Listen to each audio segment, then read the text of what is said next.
Hello and welcome back to Introduction to Visual Analytics. I hope you are safe and you are ready to start the semester again. And I did some revision of the syllabus and I want you to pay attention to it. First of all, quiz number 1 is due by the end of this week, September 22. And I'm going to post this module number 4 this Monday, September 18. So I want you to keep touch with that and be able to correspond if you are able to do that, and be able to ask questions or have a discussion. So let's start with module number 14. The quiz is quite easy. The people that already took it, most of them got 100, so I really am not concerned about the grades. My concern is that I want you to start participate in order for you to get back to the objective of this class, which is visual analytics. Okay, so this class we are going to talk about 3 things. We are going to talk about patterns that we can find or generate in our visual analytics application, and we are going to talk about time series, and we are going to introduce to you Plotly. Plotly is an online application that allowed you to generate the visualization. So just a quick review, just what we have learned so far, and so you will be able to again think about what is our terminology and what is our ABC in visualization. We talked about points, we talked about lines, we talked about coordinate systems, we talked about numbers, we talked about syllabus, symbols, words, and colors, and we saw how apply that and how to implement that into the visualization. One of the things based on our textbook in chapter 7 is the idea of smooth versus rough when we are talking about how the data is presented. So the issue is, technically, the smooth is another term to fit, which is the line curve that fit the shape of the data, which describe the overall patterns in the data. So this is the idea of smooth versus rough. Versus when we are having rough, we are having outliners that are presented, and sometimes they are usually not very clear and not very concise, and so they are often, you need to define them and how to present them in the visual analytics graph that you are creating. So unusual values is part of the deal that we often need to address when we are addressing unusual values. Ordinary values versus unusual values versus how to represent them. And we often need to be concerned with error, and we need to take extraordinary events that might happen. So the issue of patterns in the data is often very transparent when we are talking about visualization. We often talk about, when we are talking about patterns, we are talking about comparing groups, we are talking about comparing variables, and different statistical tests for association with the patterns that we find. The power of the visual analytics to capture those patterns is, again, better than any words that you can describe. And so again, this is the issue that we need to play with that in order for us to get the perfect fit that will be able to communicate what we are trying to achieve when we are creating a graph or visual graph to our audience. Another issue that we need to talk about with regard to rough versus smooth is the issue of time series. What is a time series? Time series is a commonly used points over time. And so the issue is how to squeeze the time in order for us to meet the objective of the visual analytics. So why is it important? It is ability for us to track the data in the same lines of time. And so again, we have techniques in time series: single moving average, central moving averages, smooth averages, and unvariate time series models. And so in single variance, in statistics, is moving the average in a calculation to analyze data points by creating series of averages of different data sets of the full data set. So it helps us to see what it is. In visualization, and specifically, we will learn how to imply that into ggplot2. This is the output of the ggplot2. As you can see, the visualization. You see the gray colors cover the entire set, the lines carrying the moving averages, and the blue line, usually it's about the averages. So in this case, I presented before you 3 data sets that allowed us to have the ability to show single moving averages. So to create the moving averages, we have to come up with the idea of the trends of the data set. And usually it is the average of any data set of numbers. So the moving averages is extremely useful for forecasting long-term trends. However, we have also a smooth exponential time series, which is again how to capture low level and high level of data sets in order for us to present that. And again, the issue is how to capture that in a sense that it will give us more ideas about what will be expected in the future.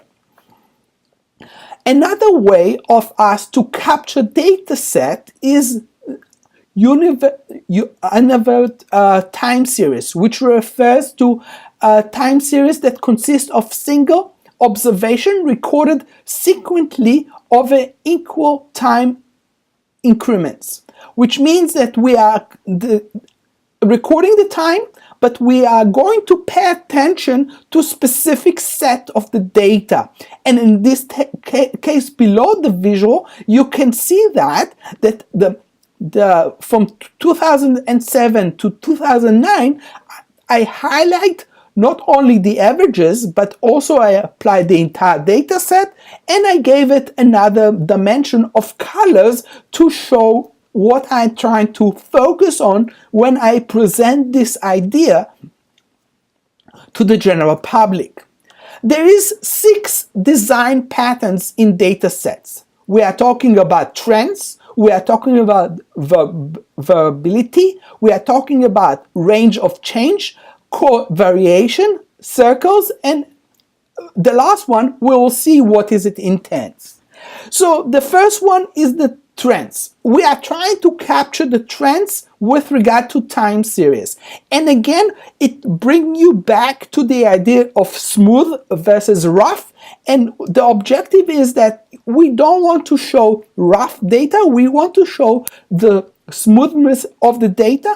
And in this case, both datas, upwards and flat trends, is usually what we are trying to deal with, how to capture that in visualization. Variability is the average of change from one point in time to the next throughout a particular span of time. So we can show that the data has changed over time. And this is high versus low versus medium. And it's important to show that because, again, we are trying to describe the users or the viewers something about the data. Using the visualization can make a stronger case with regard to it. The range of change is also very important. the range of change from one value to the next can be directly execute in the visualization with regard to percentage, the difference between the 2 points. And in this case, when we are talking about football players or stock exchange, and again we want to show the changes or the difference with regard to the range of change with regard to those particular variables. The level of rate of change, again, if I will show you in a simple visualization after 10 minutes, after 20 minutes, and after 30 minutes, showing that we still have change over time. Covariation is when two time series related to one another can change in one are reflected as change in the other. So, example. I showed the example that a textbook author used, and he shows the idea of hammer versus cold, and he showed what is it Intel. We can show that also in a lot of other differences with regard to men versus women and how it affects overall change.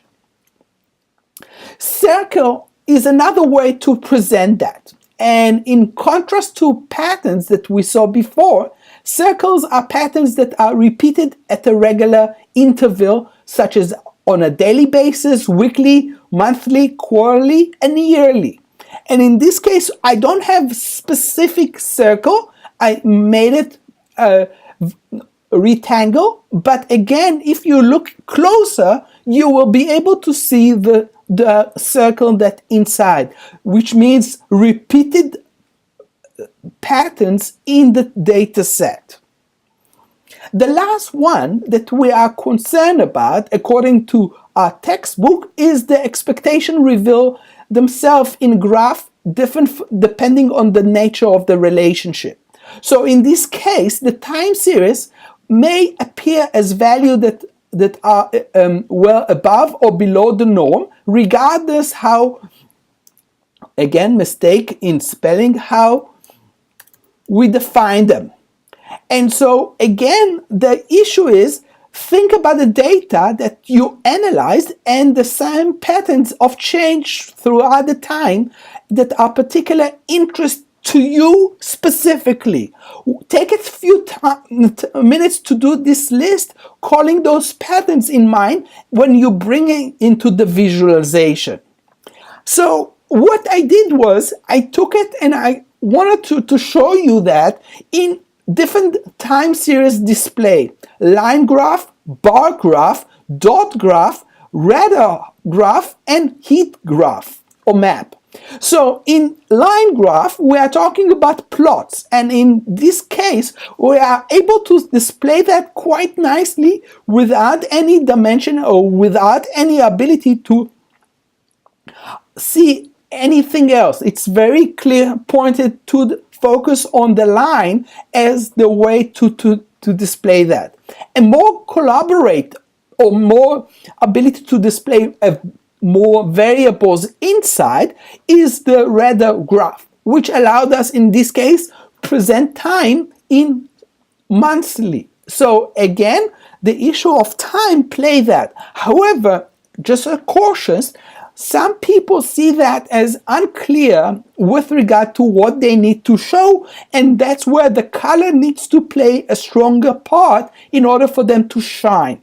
And that's again something that we will learn. Heat map is another way to do that.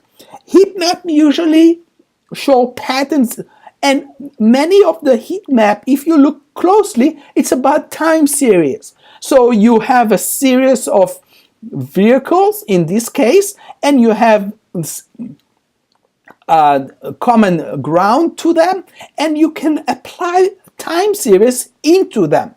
So the best practice in time series is again aggregating to various time and intervals, view time periods in context, grouping related time intervals, using averages to enhance high level of patterns. And as we talked about, the patterns is something that we always look for.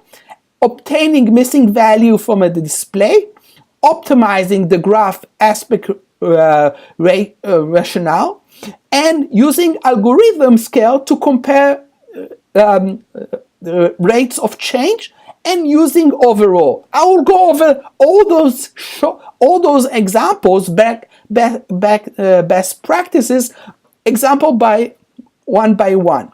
So aggregate to various time intervals. Example, daily, monthly, and quarterly.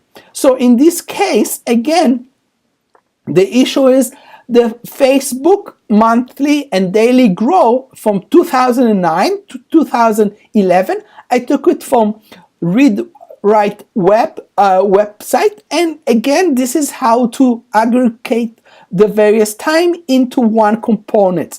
They did that by using the daily versus the monthly versus the quarterly, and by doing that, they are able to display 3 different time series into one graph. Viewing time periods in context, and again, you can use that and again to show the differences in that context. So grouping is also another way for us to do. We can group them together. An example of that is what we saw in the hurricane. You remember the hurricane that we suffered last week? Yes. What they did was took models of a future time series and predicted what is the path of the hurricane. And so by doing that, you have the grouping, and it makes more sense to the user or the viewer to view that. One of the things that we often use is running averages to enhance the idea of high-level patterns that we can find in the data. And that's really important when we are talking about high-level or high content of data sets. And when we have a large set, the way for us to do that is running the averages of the data in order for us to have better sense where we're going with that data. One of the things that our textbooks talk about quite often is obtaining missing values. What happens, and I also, some of you already asked me that, what happened when we do not have a value in that data set? So there is a difference between the value of 0 and the value that is missing from the data. My personal recommendation is to conduct your analysis and visual of the visual display of the result, however, making sure to obtain one of the missing value and provide that. Example, if it is missing, maybe you should take out the entire set or entire row of the value that is missing, so it will not cause distractions in your visualization. Obtaining graph aspect rationale. And one of the things that a textbook talks about is the aspect of rationale of the graph is the rationale of the length of the x versus the y. And the rationale is supposed to be 1-to-1 or 3-to-1, which is important to entail in the graph output. So the idea here is that you cannot display it on the graph, but your decision, make sure to make note of it. You can also learn how to use algorithm scale to compare the rate change, and I will talk about that when we will start using open source R as our application to generate our visualization and how to scale or use scale in order for us to do that. Overlapping time scales to compare patterns, and again, this can happen when you are analyzing a large set of data. it can be a messy and it can be not very clear. And so the idea is overlapping time scale to compare the patterns and be able to show that ability. In this case, the creator of the visualization created two sets of data in order for us to make more sense out of those data set. And again, the issue of last one is the circle points to examine trends and circles together. And in this case, you see two circles or two patterns. One is above with regard to the bar graph, and the other one again to flatten it out with a line graph.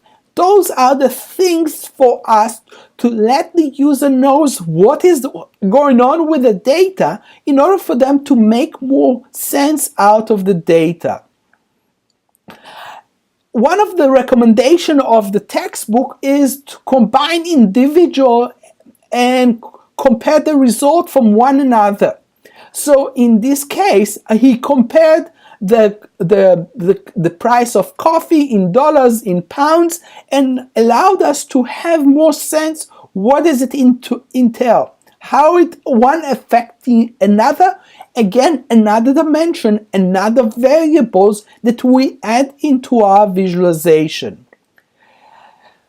Sticking line graph to compare multiple variables, this is one of the recommendations based on our textbook. And again, some of you will agree with that assumption, some of you will not, but I want you to experience that in first hand when we will start using today Plotly, and in the future we will use other applications just to make sure that you have better sense what does it entail. Different designs, again, this is something that we will learn in ARM and we will learn today in Plotly, what it offers with regard to the patterns of the design aspect. In this case, we can see that we can see how it can be divided and follow up on that and see how it applies. Synchronization is also important, and again, showing the comparison is part of it. And think about that. How can you make your visualization more transparent to the end user? So I review part of it. I know that I did not go into depth about that because I still want to introduce to you today the Plotly. And the Plotly is part of what we're going to do, and you're going to practice it in your own hand. So you're going to see that and you're going to learn what it is. Plotly is an online system. It is allowing you to upload your own data or use other people's data and try to analyze it. It is the idea that it's run on Python shell, and it allowed us, for me as an R user, to run my R commands on it. So you will see that it is very diverse in the sense that it allowed us to do things on the browser or be able to display it on the browser itself. So again, I highly recommend, and they are very active in that sense. You're going to see plotly.li. You're going to create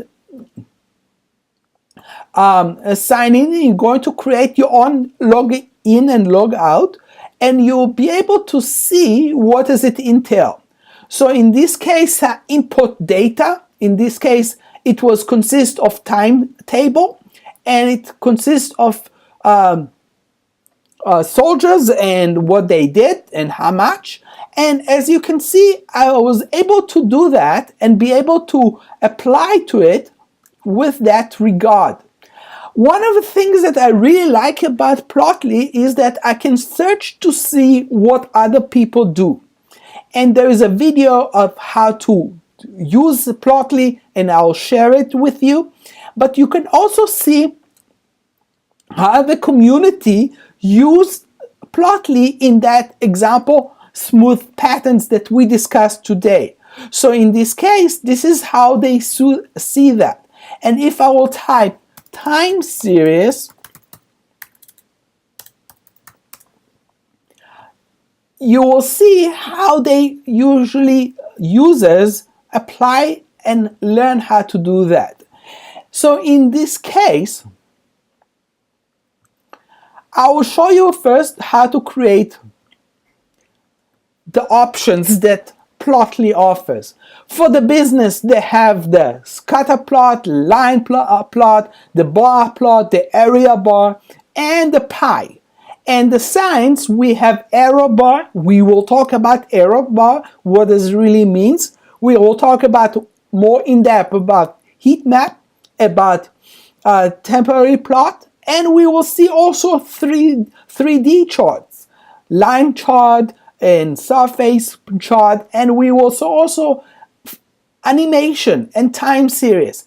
If you will see the time series or click on it, he will show you what is it entail, and I'll share with you a data set that consists of time series, and you will upload it to Plotly and generate